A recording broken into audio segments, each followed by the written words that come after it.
Hello. Magandang hapon sa ating lahat. Dito tayo ngayon sa Mindanao Province. Dito tayo sa may Clarin, Occidental, mga kamasa. Shoutout sa lahat ng mga subscriber, sa lahat ng mga viewers. Maraming salamat po sa inyong support. At ito ang inyong lingkod. Nasa tinata sa hapon ito sa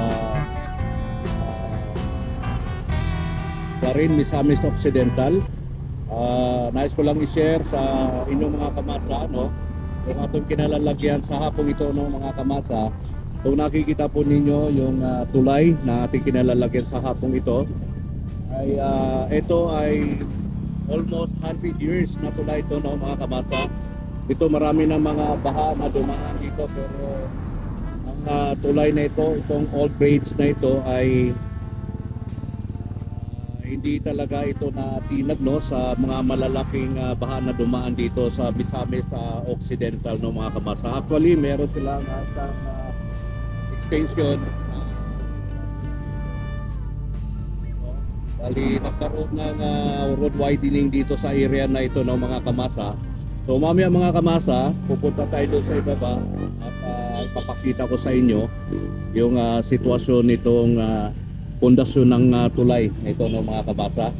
Bali ito, dalawang ilog, magsamang ilog ito, no, mga kamasa. Kaya pag nagkaroon ng baha dito sa lugar na ito, mga kamasa, grabe ang tubig dito. Talaga ito yung dagsaan ng matinding baha pagka nagkaroon ng baha dito sa lugar na ito, no, mga kamasa. So magandang hapon muli sa inyong lahat dyan, sa lahat ng mga nanood ng ating mga video. Maraming salamat po sa patuloy na pagsuporta at patuloy na inyong panunood ng ating video sa hapong ito, no, mga kamasa. God bless!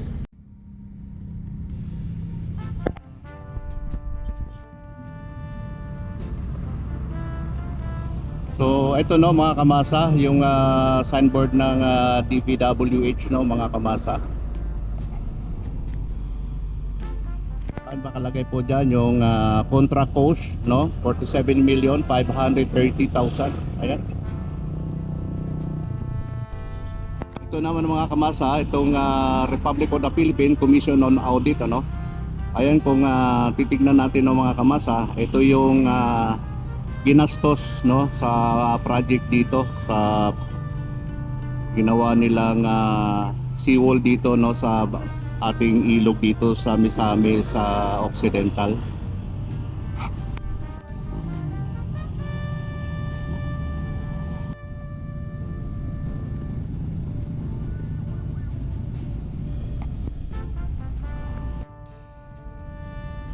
Bababa tayo dito, mga kamasa.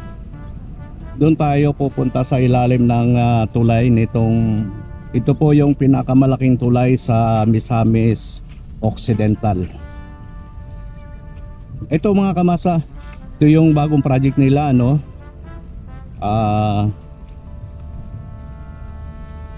Ito yung hagdan, no, bababa tayo dito.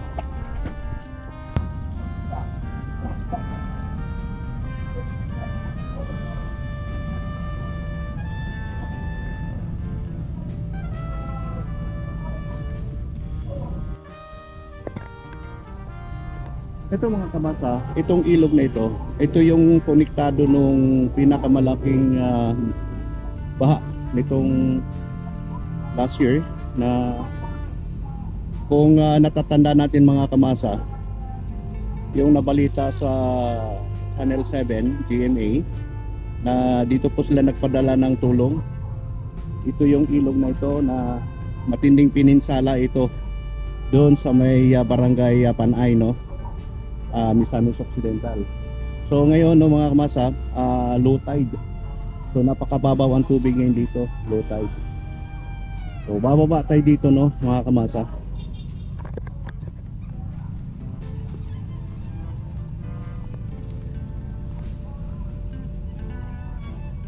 So, medyo mahirap, medyo mabato-bato rito. Yan, medyo maputik, no, madulas. Medyo madulas dito.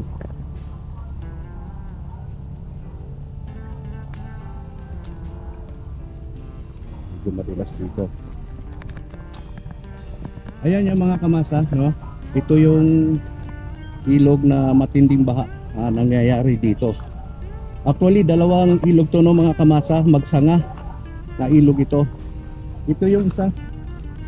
Ito yung isang ilog naman na nagkasabay na nagkaroon ng baha dito.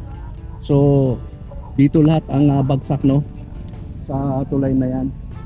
So, itong tulay na to ng mga kamasa, hindi lang 100 years yan, ano, yung tulay na yan, pero medyo nagkaroon na siya ng crack nung dumaan ng lindol as a 6 intensity. So medyo nagkaroon ng crack yan ng mga kamasa. Kaya ngayon i-check natin dyan sa ilalim kung may problema yung pundasyon ng tulay na ito, no, mga kamasa. Pupuntahan natin yan doon mismo sa may bandang ilalim, no, mga kamasa.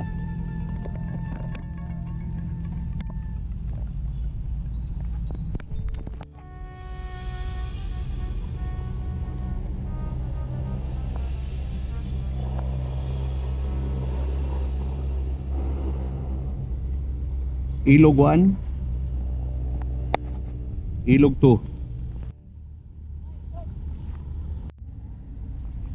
Dito na tayo ngayon, no, dito sa ilalim nitong tulay ng mga kamasa.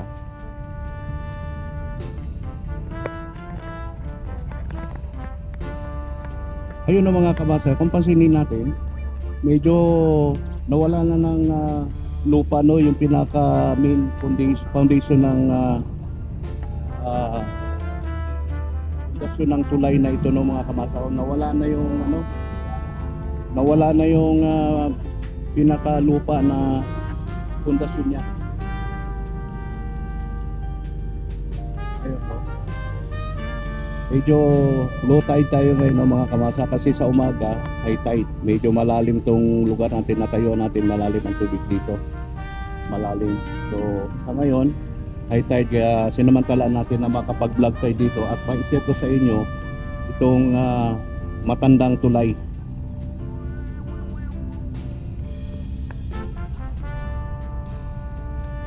Aray ko, mutik na ako madulas dito, madulas.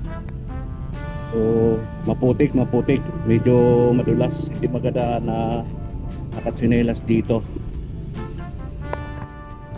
So ito naman, no, mga kamasa, kung nakikita natin, medyo naauka na yung mga lupa, no. So buhangin itong tinatapakan natin ngayon, no, mga kamasa, buhangin. So ito yung bagong tulay. Ito yung bagong tulay. Ito yung luma. Yan ang luma, no, natin, no, mga kamasa. Yan ang luma.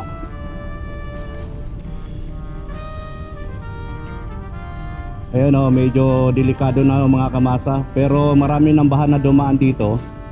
Pero yan pa rin ang sitwasyon ng tulay na ito, mga kamasa. Ayun, may mga taong dumaan doon sa ilalim. Noon, mga kamasa, wala yan. Yung seawall na yan, so wala yan nung araw. So dahil sa madalas nagkaroon ng matinding baha dito sa lugar na ito, ay nagkaroon ng project yung ating gobyerno dito. Nagkaroon ng seawall dito, proteksyon para sa baha. Yan, papuntang dagat na yan, no, mga kamasa. Siguro ang dagat dito, siguro may mga 1.5 kilometers, no, magmula rito sa ating kinalalagyan, dagat na yan.